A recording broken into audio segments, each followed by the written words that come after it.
Seguramente hayáis visto la épica película de Zack Snyder 300, cinta que narra cómo un pequeño grupo de 300 espartanos resiste en un estrecho desfiladero ante las hordas y hordas de un enorme ejército persa que está por invadir Grecia. Pues poneros cómodos y cómodas porque hoy os voy a contar la historia real de este suceso y de cómo unos pocos dieron su vida con valor para proteger su patria. Hola a todos y a todas, ¿qué tal estáis? Espero siempre que estéis de lo mejor, os doy la bienvenida un día más a mi canal, al Reino de Valar, y hoy os contaré la historia real de la batalla de las Termópilas.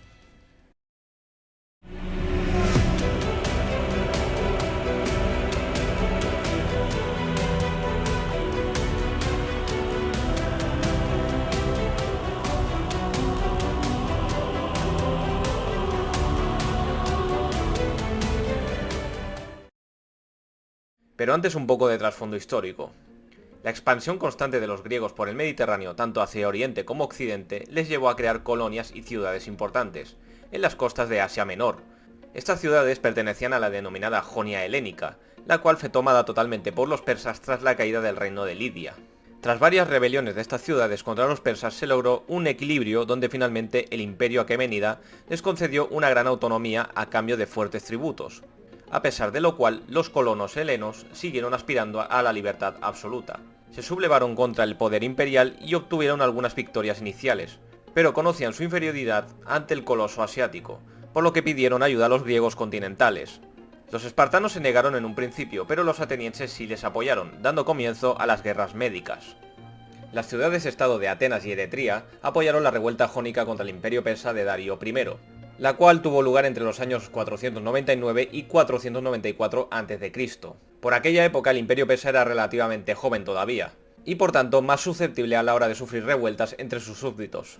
Además, Darío no había accedido al trono pacíficamente, sino tras asesinar a Gaumata, su predecesor, lo que había supuesto la necesidad de extinguir una serie de levantamientos en su contra. Por todo ello, la revuelta jónica no era un tema menor, sino una verdadera amenaza a la integridad del imperio, y por ese motivo Darío juró castigar no solo a los jonios, sino también a todos aquellos que hubiesen estado involucrados en la rebelión, especialmente a aquellos pueblos que no eran parte del imperio. Además, Darío vio la ocasión de expandir su poder hacia el fraccionado mundo de la antigua Grecia. Por ello, envió una expedición preliminar bajo el mando del general Mardonio en el año 492 a.C. para asegurar el acercamiento a la tierra griega, reconquistando Tracia y obligando al reino de Macedonia a convertirse en vasallo de Persia. En el 491 a.C., Darío envió emisarios a todas las polis griegas, solicitando la entrega, entre comillas, del agua y la tierra, como un símbolo de sumisión hacia él. Y tras la demostración de poder persa del año anterior, la mayoría de las ciudades griegas se sometieron. Sin embargo, Atenas juzgó a los embajadores persas y los ejecutó lanzándolos a un foso, y en Esparta directamente fueron arrojados a los pozos. Esto provocó que Esparta también estuviera oficialmente en guerra con Persia. Darío comenzó a preparar en el año 490 una misión anfibia bajo el mando de Datis y Artafernes, la cual comenzó con un ataque sobre Naxos y la posterior sumisión de las Cícladas. La fuerza invasora se trasladó luego a Eretria, que asedió y destruyó. Finalmente se dirigió hacia Atenas y desembarcó en la bahía de Maratón, en donde se encontró con un ejército ateniense al que superaba en número. Sin embargo, en el enfrentamiento de los dos ejércitos en la batalla de Maratón, los atenienses obtuvieron una victoria decisiva que supuso la retirada del ejército persa de Europa y su retorno a Asia. Para esa ocasión los persas habrían contado con un ejército que triplicaba al ateniense, pero sufrió un duro revés. Esparta no participó en la batalla contra los persas. Atenas, con la finalidad de hacer frente a la invasión, solicitó ayuda a los espartanos para luchar, pero el origen del problema residía en las colonias griegas en Asia, y Esparta no había fundado ninguna y tampoco las había ayudado en la rebelión. Por tanto, los espartanos no se sentían implicados. Tanto es así que no acudieron a la batalla de Maratón por estar celebrando las fiestas de Apolo, las llamadas Carneas. En cualquier caso, y tras la derrota, Darío reaccionó comenzando a reclutar un nuevo ejército de inmenso tamaño, que doblará y quintuplicará al que fue derrotado en Maratón, para así poder invadir Grecia. Sin embargo, sus planes se vieron interrumpidos cuando en el 486 se produjo una revuelta en Egipto que obligó a posponer la expedición. Darío murió durante los preparativos contra Egipto y el trono de Persia pasó a su hijo Jerjes I, quien aplastó la rebelión egipcia. Jerjes rápidamente retomó los preparativos para la invasión a Grecia, pero al tratarse de una invasión a gran escala, necesitaba una larga planificación que permitiese acumular las provisiones necesarias y además reclutar, equipar y entrenar a los soldados. Los atenienses, por su parte, también se habían estado preparando para afrontar una guerra contra Persia, desde mediados de la década de los años 480 a.C. Finalmente, en el año 482 se tomó la decisión, bajo la guía del estadista ateniense Temístocles, de construir una enorme flota de trirremes, imprescindible para que los griegos pudiesen enfrentarse a los persas. Sin embargo, los atenienses carecían de la capacidad y de la población suficientes como para enfrentarse al enemigo a un mismo tiempo en tierra y en el mar, por lo que para combatir a los persas necesitaban llegar a una alianza con otras polis griegas. En el 481 el emperador Jerjes envió embajadores a toda Grecia, solicitando de nuevo la tierra y el agua, pero omitiendo deliberadamente a Atenas y a Esparta. Sin embargo, algunas ciudades fueron alienándose con estos dos estados líderes, para lo cual se celebró un congreso de polis griegas en Corinto a finales del otoño del 481, del que surgió una confederación aliada de ciudades-estado. Esta confederación tenía el poder de enviar emisarios solicitando ayuda y de enviar tropas desde los estados miembros hasta los puntos de defensa tras haberlo consultado conjuntamente. Este hecho en sí mismo era de gran trascendencia a la atención a la desunión que había existido históricamente entre las ciudades-estado, y en especial si se tiene en cuenta que muchas de ellas estaban todavía técnicamente en guerra unas contra otras. La leyenda de las Termópilas, tal y como lo cuenta Heródoto, dice que los espartanos consultaron ese mismo año al oráculo de Delfos sobre el curso de la guerra. Se dice que el oráculo dictaminó lo siguiente: o bien la ciudad de Esparta sería saqueada por los persas, o bien debían sufrir la pérdida de un rey que fuera descendiente del mismísimo Heracles. Heródoto dice que Leónidas, en línea con esta profecía, estaba convencido de que se dirigía a una muerte segura, y que por eso él mismo eligió como soldados a espartanos que contaran con hijos vivos. La confederación volvió a reunirse en la primavera del 480 a.C. Una delegación tesalia sugirió que los aliados se reunieran en el angosto valle de Tempe, en las fronteras de Tesalia, para bloquear el avance de Jerjes. Se envió una fuerza compuesta por 10.000 hoplitas al valle, considerando que el ejército persa iba a verse obligado a atravesarlo. Sin embargo, una vez ahí fueron avisados por Alejandro I de Macedonia, de que el valle podía ser atravesado y rodeado por el paso Sarantoporo, y de que el ejército persa era de un tamaño inmenso, por lo que los griegos se retiraron. Poco después recibieron la noticia de que Jerjes había atravesado el Helesponto. Temístocles sugirió entonces una segunda estrategia a los aliados. La ruta hacia el sur de Grecia exigía que el ejército de Jerjes atravesase el estrechísimo paso de las Termópilas. Este paso podía bloquearse fácilmente con los hoplitas griegos a pesar del abrumador número de soldados persas. Además, y para evitar que los persas superaran a la población griega por mar, los barcos atenienses y aliados podrían bloquear el estrecho de Artemisio. Esta estrategia dual fue finalmente aceptada por la Confederación. Sin embargo, las ciudades del Peloponeso prepararon planes de emergencia para defender el istmo de Corinto, en el caso de que fuera necesario, a la vez que las mujeres y los niños de Atenas fueron evacuados en masa hacia la ciudad peloponesia de Trecén. Jerjes decidió construir un puente sobre el Helesponto para que así su ejército pudiera atravesar desde Asia hacia Europa, y cavar un canal a través del monte Athos para que así sus naves pudieran pasar. Estas obras de ingeniería eran operaciones de una gran ambición, las cuales estaban fuera del alcance de cualquier otro estado de la época. Finalmente, a comienzos del 480 a.C., se completaron los preparativos para la invasión, y el ejército que Jerjes había reunido en Sardes marchó en dirección a Europa, cruzando el Helesponto sobre los puentes flotantes. El ejército persa se desplazó a través de Tracia y Macedonia, llegando en agosto a Grecia las noticias de la inminente invasión de los persas. En aquella época los espartanos, líderes militares de facto de la alianza, estaban celebrando la festividad religiosa de las Carneas. Durante ese festival la actividad militar estaba prohibida por ley espartana, y de hecho los espartanos no llegaron a tiempo a la batalla de Maratón por estar celebrando el festival. También se estaban celebrando los Juegos Olímpicos, por lo que debido a la tregua imperante durante su celebración, habría sido doblemente sacrilegio para los espartanos marchar en su totalidad a la guerra. En esta ocasión, sin embargo, los éforos decidieron que la urgencia era lo suficientemente importante como para justificar el envío de una expedición avanzada para bloquear el paso. Expedición que estaría comandada por uno de los reyes espartanos, Leónidas I.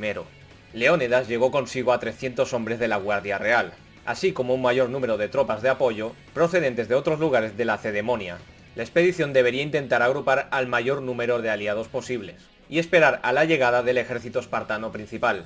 En el camino hacia las Termópilas, el ejército espartano fue reforzado por contingentes procedentes de diversas ciudades, llegando a alcanzar una cifra superior a los 5.000 soldados en el momento en el que llegaron a su destino.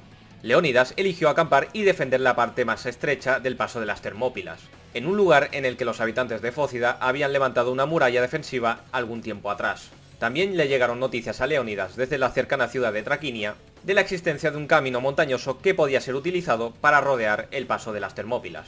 En la respuesta, Leónidas envió a 1000 soldados para que se estacionaran en las alturas y evitasen esta maniobra.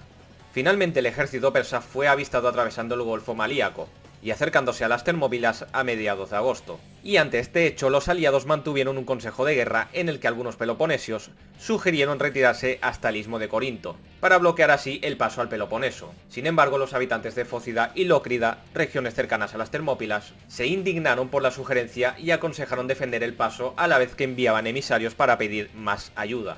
Leónidas se mostró de acuerdo con defender las Termópilas. Las cifras sobre los soldados reunidos por Jerjes han sido objeto de debate debido al gran tamaño que ofrecen las fuentes clásicas griegas. Heródoto defendía que Jerjes había reunido un total de 2,5 millones de hombres solo en personal militar, y otros 2,5 millones de hombres en personal de apoyo. El poeta Simónides de Queos habla de 4 millones de soldados, mientras que Ctesias cifra un total de 800.000 soldados. La historia actual considera más o menos realistas los datos sobre los efectivos griegos y durante muchos años, la cantidad ofrecida por Heródoto sobre los persas no fue puesta en duda. No obstante, a principios del siglo XX, el historiador militar Hans Delbrück calculó que la longitud de las columnas para abastecer una fuerza de combate de millones de hombres sería tan larga que los últimos carros estarían saliendo de Susa cuando los primeros persas llegaran a las Termópilas. Los historiadores modernos tienden a valorar las cifras de Heródoto y las otras fuentes antiguas como completamente irreales, resultado de cálculos erróneos o exageraciones por parte del bando vencedor. El tema ha sido debatido en profundidad, pero parece que existe un consenso en lo referente al tamaño del ejército, que oscilaría entre los 200.000 y los 300.000 hombres, lo que en cualquier caso sería un ejército colosal para los medios logísticos de aquella época. Sean cuales fueran las cifras exactas, sin embargo, lo que sí que parece claro es que Jerjes estaba ansioso por asegurar el éxito de la expedición, para lo cual reunió un ejército numéricamente muy superior tanto en tierra como en mar, al de sus enemigos griegos. A su llegada a las Termópilas, los persas enviaron un explorador a caballo para reconocer el terreno. Los griegos que habían acampado a orillas de las termas le permitieron pasar, llegar hasta el campamento, observarles y partir. Cuando el explorador volvió y reportó a Jerjes el diminuto tamaño del ejército griego, y de que los espartanos en vez de estar entrenando rigurosamente estaban peinando sus largas melenas y haciendo ejercicios de calistenia y relajación, Jerjes no hizo otra cosa más que reírse e infravalorarlos. Buscando el consejo de Demarato, un rey espartano exiliado en aquellos territorios, este le indicó que los espartanos estaban preparándose para la batalla. Demarato les clasificó como los hombres más valientes de Grecia, y avisó al rey persa de que pretendía disputarles el paso. Jerjes envió un emisario para negociar con Leónidas. Ofreció a los aliados su libertad y el título de amigos del pueblo persa, indicándoles que serían asentados en tierras más fértiles que las que ocupaban en aquel momento. Cuando Leónidas rechazó los términos, el embajador le volvió a solicitar que depusiera las armas, a lo que Leónidas respondió con la famosa frase: «Ven a buscarlas tú mismo». Heródoto cuenta de la batalla a propósito del gran tamaño del ejército persa, la famosa anécdota según la cual, en palabras del autor, el más valiente de los griegos fue el espartano Dieneces, pues antes de entablarse el combate dijo a los suyos que le habían dado buenas noticias, pues le habían dicho que los arqueros de los persas eran tantos que sus flechas cubrían el sol y volvían el día en noche, teniendo entonces que luchar a la sombra. En general, los espartanos consideraban el arco un arma poco honorable, ya que evadía el enfrentamiento cuerpo a cuerpo. El enfrentamiento se vio retrasado por una milagrosa lluvia torrencial, y al fracasar la negociación con los espartanos, la batalla se volvió inevitable. Sin embargo, Jerjes retrasó el ataque durante 4 días, esperando que los aliados se dispersasen ante la gran diferencia de tamaño entre los dos ejércitos, hasta que se decidió finalmente avanzar. En el 5.º día, a partir de la llegada de los persas a las Termópilas, Jerjes finalmente decidió lanzar un ataque sobre los aliados griegos. Primero envió a los soldados de Media y a los de Juzestán contra los aliados con instrucciones de capturarlos y llevarlos ante él.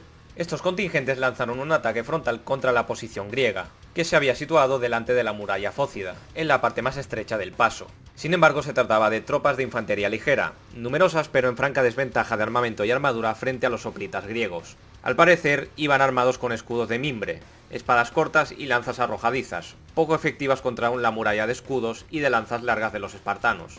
La táctica normal del imperio persa era lanzar una primera oleada que abrumara al ejército griego, debido al enorme número de soldados que formaban esta primera oleada, y si eso no funcionaba, ya enviaban a los inmortales. Esta táctica era efectiva en las batallas del Mediano y Lejano Oriente, pero esto no iba a funcionar igual de bien contra los griegos, cuyas tácticas, técnicas y armamento eran totalmente diferentes. Los detalles sobre las tácticas empleadas son escasos.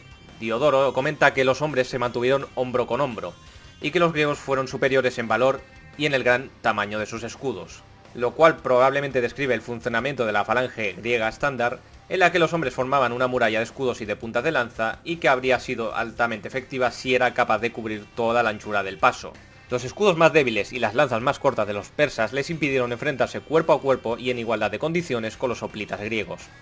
Heródoto afirma también que las unidades de cada ciudad se mantuvieron juntas, y que rotaban entre el frente de la batalla y la retaguardia buscando con ello prevenir la fatiga, lo cual implica que los griegos contaban con más hombres de los que eran estrictamente necesarios para bloquear el paso.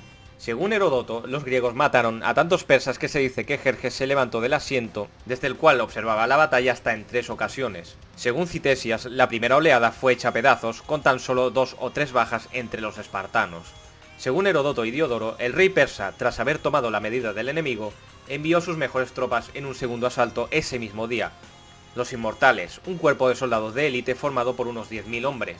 Sin embargo, los Inmortales no lograron más de lo que habían hecho los soldados enviados con anterioridad, fracasando estos en abrir una brecha entre las líneas de los aliados. En el sexto día, Jerjes envió de nuevo a su infantería para atacar el paso, suponiendo que sus enemigos, siendo tan pocos, estaban ya incapacitados por las heridas recibidas y no podrían resistir más.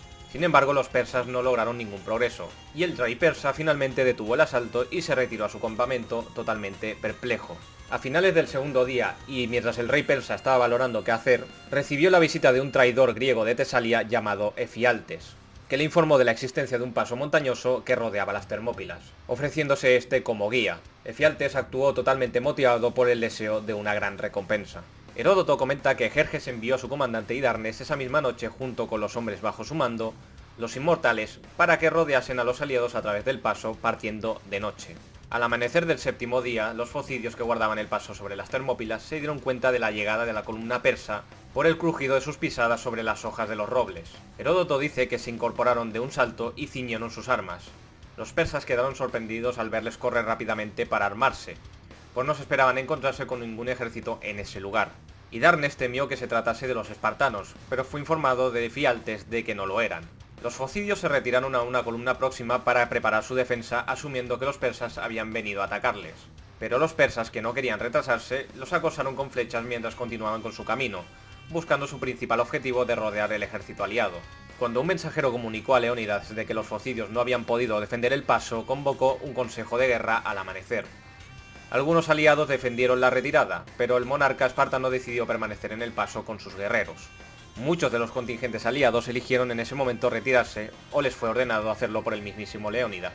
El contingente de 700 soldados de Tespias, liderados por Demófilo, se negó a retirarse con los demás griegos, y se quedó para luchar.